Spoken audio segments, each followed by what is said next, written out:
Di saat Bani Israel hidup dalam keadaan tercekik di bawah kekuasaan Mesir, mereka memegang janji yang diwariskan oleh Nabi Yusuf alaihissalam bahwa kaum keturunannya tidak akan meninggalkan negeri Mesir kecuali mereka membawa jasad Nabi Yusuf bersama mereka.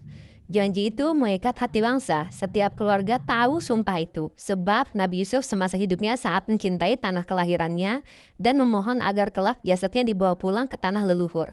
Waktu pembebasan akhirnya datang ketika Allah mengutus Nabi Musa alaihissalam untuk membina jalan pembebasan.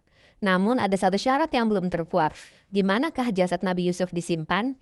Hingga kini tak seorang pun tahu persis lokasinya. Malam itu, angin gurun berembus pelan, membawa bisikan gelisah yang merayap di perkemahan kecil Bani Israel. Nabi Musa berdiri di tepi dataran, menatap ke arah cahaya kota Mesir yang samar-samar menyala di kejauhan. Dia merasakan bahwa waktunya telah dekat. Allah telah menjanjikan pembebasan bagi kaumnya yang lama tertindas. Tetapi ada satu hal yang menahan langkah itu. Sesuatu yang diwariskan oleh leluhur mereka dari generasi ke generasi. Janji kepada Nabi Yusuf, sang penyelamat Mesir di masa lampau. Bani Israel tidak boleh meninggalkan Mesir sebelum mereka membawa pulang jasad Yusuf. Namun tidak seorang pun lagi yang tahu di mana jasad itu berada. Mitos, cerita tua, dan potongan ingatan tersebar. Tetapi tak ada yang memberi jawaban pasti. Setiap kali Nabi Musa menanyakan, orang-orang hanya menggeleng. Ketidaktahuan itu berubah menjadi sebuah beban. Pada suatu malam sunyi, ketika cahaya bintang berkilau di atas padang luas, Nabi Musa bermunajat. Suaranya lembut, namun penuh beratnya tanggung jawab. Ya Rob, Engkau yang maha mengetahui. Tunjukkan padaku di mana Yusuf, hambamu yang mulia, beristirahat. Tak lama setelah doa itu, ilham ilahi turun. Dalam bisikan yang merasuk ke dalam hati, Nabi Musa mengetahui bahwa ada seorang perempuan tua di tengah Bani Israel yang menyimpan rahasia itu. Ia telah hidup lebih lama dari kebanyakan orang, saksi bagi masa-masa yang hampir dilupakan manusia. Keesokan harinya, Nabi Musa mencarinya. Saat ia memasuki kemah kecil yang hampir roboh, dilihatnya seorang nenek bermata tajam namun penuh dengan kelembutan. Garis usianya dalam, tapi tidak menghapus wibawa yang terpancar dari wajahnya. Aku tahu kenapa engkau datang, katanya tanpa menunggu Nabi Musa bicara. Suaranya tipis namun kukuh. Kaum ini memikul janji dan aku, wahai Musa, memegang kuncinya. Nabi Musa mendekat, duduk rendah di hadapannya. Demi Allah, tunjukkanlah padaku. Jangan biarkan kaum ini dipalingkan dari perintah Allah. Wanita itu menatap Musa lama, kemudian berkata pelan, aku akan menunjukkan tempatnya, tetapi aku memiliki satu permintaan. Musa mengangguk, bersedia mendengar. Ia tahu mungkin wanita itu meminta sesuatu yang hina.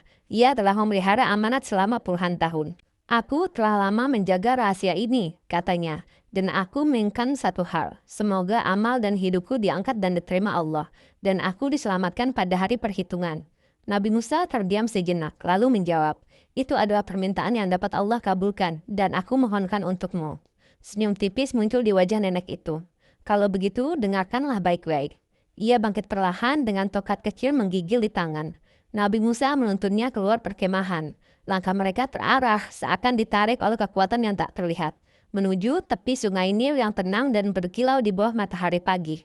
Para pengikut Nabi Musa mengikuti dari jauh, menyaksikan diam-diam dengan debaran di dada. Di tepi sungai yang luas itu, wanita tua menunjuk satu titik di permukaan air. Di bawah sanalah Yusuf dalam sebuah peti dari batu dan kayu Mesir. Ia disembunyikan oleh orang-orang yang takut jasadnya dimuliakan kaum lain. Nabi Musa menatap air yang mengalir tenang. Bagaimana aku mengambilnya?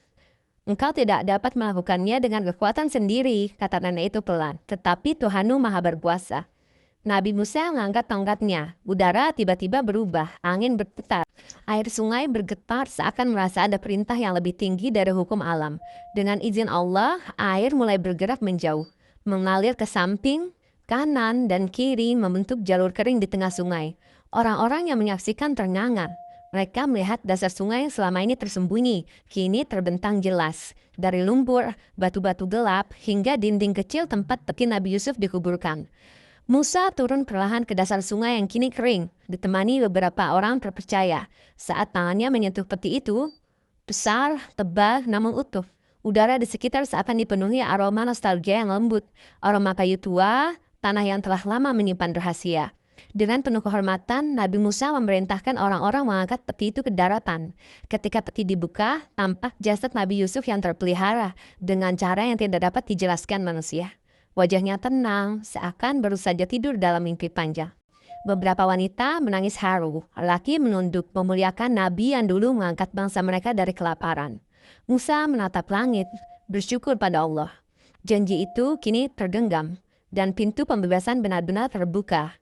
Wanita tua yang mengungkap rahasia itu berdiri tak jauh, tersenyum sambil memejamkan mata. Ia tahu tugasnya telah selesai. Beberapa riwayat mengatakan ia meninggal tidak lama setelah itu, dalam keadaan mulia setelah amanahnya ditunaikan. Jasad Yusuf kemudian dibawa oleh Musa ketika Bani Israel keluar dari Mesir, menjadi simbol bahwa para nabi, meski terpisah oleh zaman, berjalan dalam satu misi, mengembalikan umat manusia kepada Allah. Tuhan yang Esa, yang Maha Pengasih dan Penyayang. Dan kisah itu terus diceritakan oleh generasi demi generasi, sebagai bukti betapa Allah menyatukan sejarah panjang manusia melalui tangan para nabinya. Beberapa mufassir seperti Ibnu Katsir dalam Qasas Al-Anbiya menyebut bahwa setelah Nabi Musa membawa peti Yusuf keluar dari Mesir, jasad itu dibawa ke wilayah tanah para nabi di Palestina. Kemudian dimakamkan di samping makam ayahnya, Yakub, atau di daerah Hebron, Al-Khalil. Versi ini paling sering dikutip karena sesuai dengan tradisi Bani Israel yang ingin leluhur mereka kembali ke tanah nenek moyang mereka, Kanaan. Konsistensi riwayat bahwa mereka tidak ingin Yusuf ditinggalkan di Mesir. Nabi Yusuf akhirnya dimakamkan di tanah Kanaan atau Palestina, kemungkinan di sekitar Hebron, tempat makam Ibrahim, Ishak, dan Yakub. Demikian kisah ini, semoga bermanfaat untuk kita semua. Jangan lupa like dan subscribe untuk mendukung channel ini di masa yang akan datang. Terima kasih. Assalamualaikum warahmatullahi wabarakatuh.